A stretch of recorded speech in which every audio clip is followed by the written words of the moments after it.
Chapter 26. When Yeshua had finished all these teachings, he said to his disciples, "You know that after 2 days the Pesach festival is approaching, and the Son of Man is to be delivered over to be crucified." Then the chief priests and the elders were gathered together in the court of the high priest named Caiaphas. They planned together to arrest Yeshua secretly by deceit. But they were saying, "Not during the festival, otherwise a riot might break out among the people." Now when Yeshua was in Beit Ania at the home of Shimon the leper, a woman came to him with an alabaster vial of very expensive fragrant oil. She poured it on his head as he reclined beside the table. However, when the disciples saw this, they were indignant and exclaimed, "Why this waste? After all, this fragrant oil might have been sold for a considerable high price, and the money given to the poor." But aware of this, Yeshua said to them, "Why do you bother the woman? For she has done a good work on my behalf. Always you have the poor people among you, but you will not always have me. When she poured this fragrant oil on my body, she did it to prepare me for burial. In truth, I tell you, wherever this good news teaching is proclaimed throughout the whole world, what this woman has done will also be told in memory of her." Then one of the 12 named Yehuda, man of Kariot, approached the chief priests and asked, "What are you willing to give to me so that I will betray him to you?" So they weighed out 30 pieces of silver for him. From that moment he started seeking for a good opportunity to betray Yeshua. Now on the first day of the matzah bread, the disciples came to Yeshua and asked, "Where do you want us to make preparations for you to eat the Pesach lamb?" He said, "Go into the city to a certain man and say to him, 'The rabbi says, my time is near. I must keep the Pesach festival at your house with my disciples.'" The disciples did as Yeshua had directed them. They prepared the Pesach lamb. Now when evening came, Yeshua was reclining beside the table with the 12 disciples. As they were eating, he said, "In truth, I tell you that one of you will betray me." Feeling terribly grieved, that each one began to ask him, "Surely it could not be me, Lord." He answered, "The one who dipped his matzah bread next to my hand with me in the dish is the one who will betray me. True, the Son of Man must follow his course, just as it stands written concerning him, but severe retribution will come to that man through whom the Son of Man is betrayed. It would have been better for that man if he had not been born." Even Yehuda, who was betraying him, said, "Surely it could not be me, Rabbi." Yeshua told him, "You have said it so yourself." While they were eating, Yeshua took matzah bread, and after pronouncing a blessing of thanks, he broke it and gave it to the disciples and said, "Take, eat, this is my body." When he had taken a cup, and after giving thanks, he gave it to them, saying, "Drink from it, all of you. This is my blood of the covenant, which is poured out on behalf of many for forgiveness of sins. But I tell you, I will not drink from this fruit of the vine from now on until that day when I will drink it new with you in my Father's kingdom." After singing the Hallel, they went out to the Mount of Olives. Then Yeshua told them, "You will all stumble and fall away because of me this night. For it stands written, I will strike down the shepherd, and the sheep of the flock will be scattered. But after I have been raised to life again, I will go ahead of you to the Galilee." But Kepha said to him, "Even though everyone else may stumble and fall away on account of you, I will never fall away." Yeshua said to him, In truth, I tell you that tonight before a rooster crows, you will disown me 3 times. Kepha replied to him, even if I have to die with you, I will not disown you. All the disciples claimed the same thing too. Then Yeshua came with them to a place called Gad Shemanim and told his disciples, sit here while I go over there to pray. He took with him Kepha and the 2 sons of Zabdi and began to feel deep anguish and distress. Then he said to them, my soul is crushed with anguish to the point of death. Stay here and keep watch with me.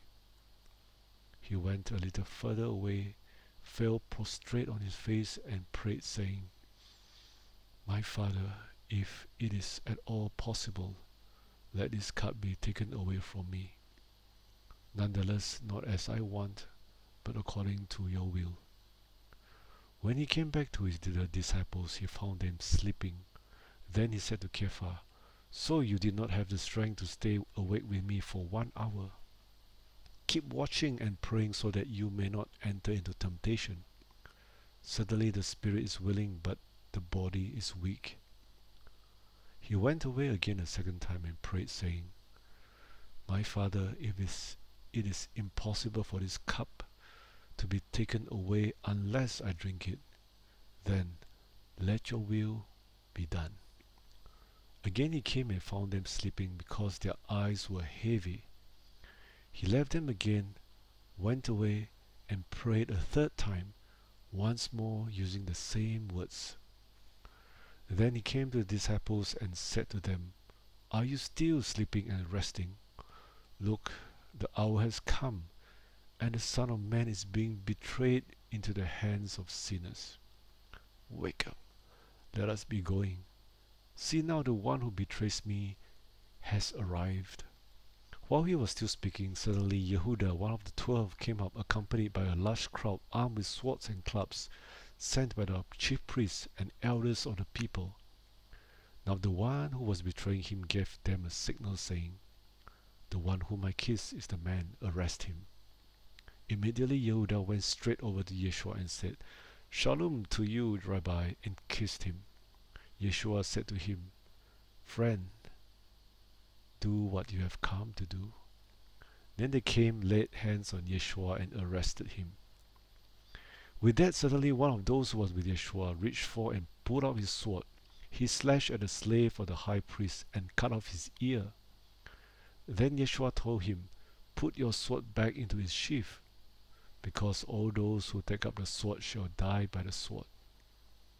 Do you suppose that I cannot call upon my Father, and he will at once send for my rescue more than 12 legions, army legions of angels? How then will the scriptures be fulfilled, which teach that it must happen this way?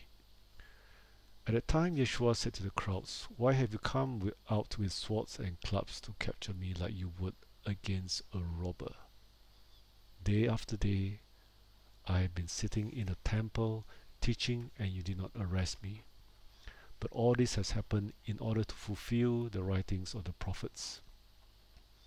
Then all the disciples left him and ran away. Those who had arrested Yeshua led him away to Caiaphas, the high priest, where the scribes and the elders were gathered together. But Caiaphas was following him at a distance as far as the courtyard of the high priest, where he entered inside and sat down with the officers to see the outcome. Now the chief priests and the whole committee kept trying to obtain false testimonies against Yeshua so that they might put him to death. They found nothing convincing, even though many false witnesses came forward. At last, 2 came forward and declaimed, this man stated, I am able to destroy the temple of God and to build it again in 3 days. The high priest stood up and questioned him, do you not answer? What about this charge that these men are testifying against you? But Yeshua kept silent. So the high priest said to him, I charge you under oath by the living God that you tell us whether you are the anointed one, the Son of God. Yeshua said to him, "You have said so yourself. Nonetheless, I tell you, from now on you will see the Son of Man sitting at the right hand of power and coming with the clouds of heaven." Then the high priest tore his robes and declared, "He has spoken profanely. What need do we have of more witnesses? See now, you have heard the profane words. What do you think?" They answered, "He deserved death." Then they spit in his face and hit him with their fists. Others slapped him and said, "Play the prophet for us, you anointed one. Who is the one who hit you?" Meanwhile, Kepha was sitting outside in the courtyard, and a servant girl came to him and said, "You too were with Yeshua the Galilean." But he denied it before them all, saying, "I do not know what you are talking about." When he had gone out to the gateway, someone else recognized him and said to those who were there, "This man was with Yeshua of Nazareth." Again he denied it with an oath, "I do not know the man." A little later, the people standing around came near and said to Kepha, "Unquestionably, you two are among them, because even the way you talk gives you away." Then he began to curse and swear, "I do not know the man." At that moment, a rooster crowed. Kepha remembered the words which Yeshua had said, "Before a rooster crows, you will deny me 3 times." He went outside and burst into tears of bitter anguish.